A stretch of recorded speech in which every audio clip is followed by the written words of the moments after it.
संत कबीर नगर में खलीलाबाद सीएचसी पर तैनात एक डॉक्टर की पत्नी को अचानक से कुछ दिन पहले ही मैसेजेस आने लगते हैं। इन मैसेजेस में कुछ लिंक मिलते हैं और ये लिंक होते हैं पॉर्न साइट्स के। शुरुआत में वो डर जाती है और उसके बाद जब उन साइट्स को ओपन करती है तो उसे दिखता है एक महिला है जो अजीब तरीके के कपड़े पहन रखी है और वो अश्लील हरकतें कर रही है। उसके साथ कुछ लड़के हैं और फिर उन पॉर्न साइट्स पर उसे देखने से पहले कुछ पैसे अदा करने पड़े, यानी कुछ पेमेंट करनी पड़ी, जैसे आप लोग जानते हैं पेड सर्विसेज। वो देखने के बाद हैरान रह जाती है। वो कहती है जिसमें ये महिला दिख रही है इस वीडियो में वो कोई मेरा जाना पहचाना है। और उसके बाद ये वीडियो वो अपने भाई को दिखाती है, डर कर, जैसा उसने आरोप लगाया। फिर अपने पिता को दिखाती है और उसके बाद धीरे धीरे उसके पूरे परिवार में यह वीडियो फैल जाता है। लेकिन आशंका की बात है कि क्या कोई पॉर्न वीडियो अपने परिवार में दिखा सकता है, अपने भाई और पिता को? फिर कुछ देर के बाद सीएचसी खलीलाबाद के जो चिकित्सा अधीक्षक हैं, जिनका नाम है वरुणेश दुबे, उनके ही आवाज पर अचानक से पुलिस की जो भारी फोर्स है वो तैनात हो जाती है। सायरन की आवाजें सुनी जाती हैं और उसके बाद कुछ पुलिस वाले धक्का मुक्की करते हुए अंदर जाते हैं और कहते हैं कि हमें जांच करनी है। और जांच किसकी करनी है? वो चिकित्सा अधीक्षक के कमरे की, यानी उनके रूम की। और उसके बाद सब हैरान रह जाते हैं कि आखिरकार इन पूरे केस का डॉक्टर से क्या मतलब है। नमस्कार, मेरा नाम है दिव्यांशु और आप देख रहे हैं क्राइम कथा का एक नया एपिसोड। और आज हम इस पर बात करेंगे संत कबीर नगर के एक डॉक्टर की, जो सरकारी डॉक्टर हैं, और उनको लेकर क्या कुछ आरोप लगाए गए और फिर इस पूरे केस की डिटेल क्या है। चिकित्सा अधीक्षक हैं खलीलाबाद सीएचसी के संत कबीर नगर में। इनका नाम है वरुणेश दुबे और इनकी पत्नी का नाम है शिल्पी और वरुणेश ने कुछ समय पहले ही लव मैरिज की थी। और जब लव मैरिज की तो उसके बाद इनका परिवार इनसे नाराज रहता था, वरुणेश का। इनके दोस्तों ने भी कहा था कि शिल्पी से शादी मत करना और ना ही उसके चक्कर में फंसो। लेकिन वरुणेश के लिए उस वक्त शिल्पी ही सब कुछ थी। वरुणेश ने अपने परिवार से ईतर जाके शादी तो कर ली और बड़े अच्छे से हंसी खुशी से इनका परिवार रहने लगा। वरुणेश को एक 5 साल का बेटा हो गया और जब 5 साल का बेटा है तो उसके बाद धीरे धीरे जो इनका मामला है वो पत्नी से बिगड़ने लगा। करीब 6 महीने पहले वरुणेश और उनकी पत्नी में अनबन शुरू हो जाती है। पत्नी कुछ डिमांड करती है, वरुणेश उसे नकारते हैं। ये सारी क्राइम कथा उन्हीं आरोपों पे है। हम दोनों आरोपों के सहारे आपको ये पूरी कहानी इन दोनों की बताएंगे। एक दिन अचानक से शिल्पी के फोन पर कुछ मैसेजेस आते हैं। मैसेजेस में उसका कहना है कि मुझे कुछ वीडियो लिंक मिलते हैं। जब मैं इसे ओपन करती हूँ तो इसे देखती हूँ तो मुझे कुछ पैसे कटवाने के लिए बोले जाते हैं और पैसे मैं कटवाती हूँ और वो देखती हूँ मैं एक पॉर्न वीडियो है और उसमें कोई और नहीं बल्कि उनका पति है। उन्होंने आरोप लगाया कि मेरा पति पैसों के लिए उसी सरकारी आवास के कमरे में ही वीडियो बनाता है। इससे पहले वो ट्रांसजेंडर खुद को बताता है और लड़कों को आधी रात को अपने कमरे पर इनवाइट करता है। उनके साथ वो वीडियो शूट करता है और उसके बाद सोशल मीडिया साइट्स पर उन्हें बेच देता है और इसे पेड सर्विसेज कहते हैं।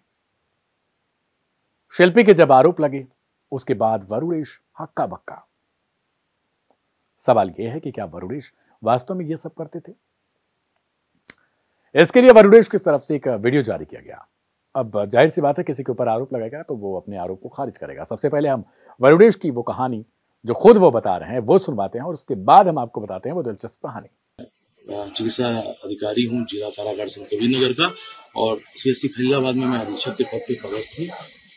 मेरा मेरी पत्नी से काफ़ी सालों से विवाद चल रहा है क्योंकि वो मेरे स्वर्गीय पिताजी को और मेरी मौसी जी से लड़ाई झगड़ा, उनसे मारपीट करती रही है, जिसकी एप्लीकेशन पापा ने पहले भी एसपी सिटी गोरखपुर और डीएम सर के वहाँ डाली थी, जिसके उपरांत 151 में 60 का चालान गोरखनाथ थाने से मेरा और मेरी पत्नी का हो चुका है 2 बार, जो 6-6 महीने मुकदमा चलने के बाद खारिज हुआ। उसके उपरांत मेरी पत्नी ने निवेदन किया और मैंने पिताजी से निवेदन किया कि अब दोबारा ये गलती नहीं करेंगे, तो हमने वो वापस नहीं किया। परंतु शायद मेरी भूल थी क्योंकि उसके कुछ महीने के उपरांत फिर उन्होंने मौसी पर जानलेवा हमला किया, मौसी को मारा।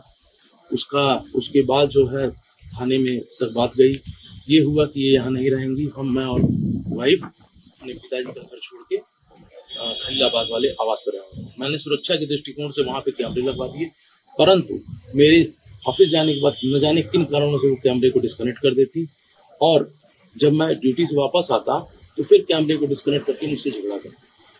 और यही सब प्रकरण के बाद उनके घर वाले भी मेरे घर में आके मेरे पिताजी से टिप्पणियां करते रहते। इस कारण से मेरे पिताजी का हार्ट अटैक से निधन हो गया।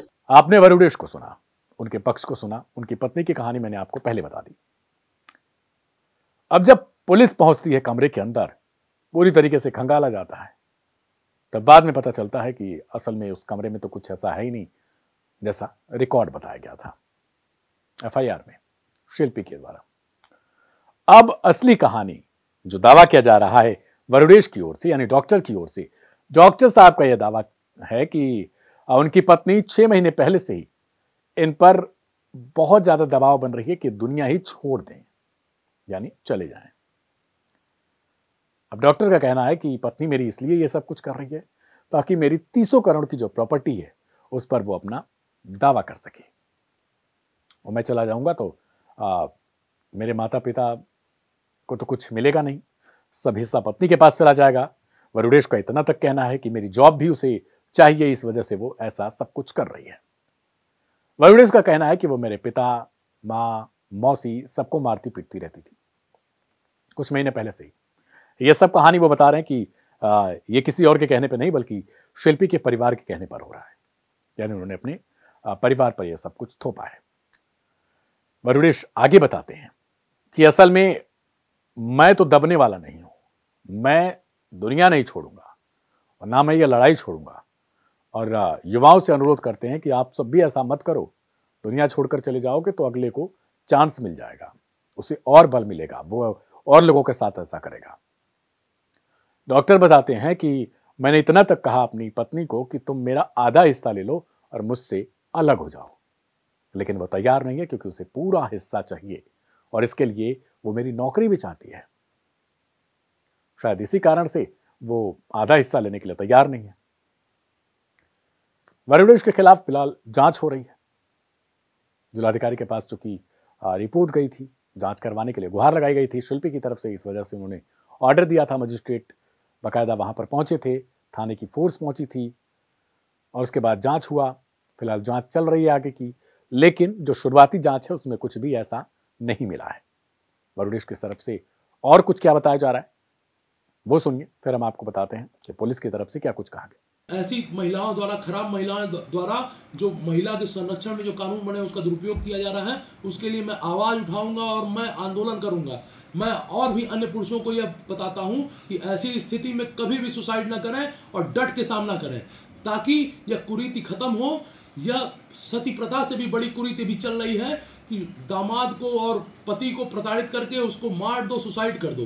तो मैं इसके खिलाफ आवाज उठाऊंगा और मैं बहुत आगे तक जाऊंगा, पर नहीं रुकूंगा। फिलहाल पुलिस जब जांच करने के लिए पहुंची और अभी की स्थिति क्या है और पुलिस को यह सूचना कैसे प्रॉपर मिली और क्या कुछ उसमें आरोप लगाए गए, वो हम आपको पुलिस प्रशासन की तरफ से क्या कुछ बताया जा रहा है उसे सुनिए। आज दिनांक 19/5/25 को एक महिला द्वारा इस आशय का प्रार्थना पत्र दिया गया कि उनके पति, जो पेशे से एक डॉक्टर हैं तथा संत कबीर नगर में ही तैनात हैं, खुद को ट्रांसजेंडर बताते हुए लड़कों को अपने आवास पे ले आते हैं तथा पॉर्न वीडियो बनाकर उसको इंटरनेट पे अपलोड करते हैं।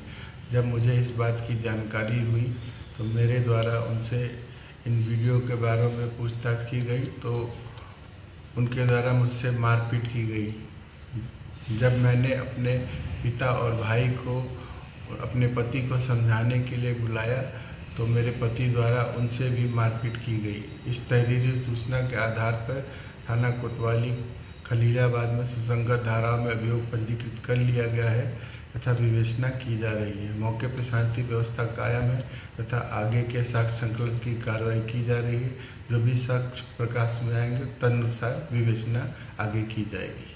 फिलहाल इस कहानी से तो यही पता चलता है कि जांच जब तक पूरी तरीके से ना हो जाए इस पर कुछ भी कहना सही नहीं होगा।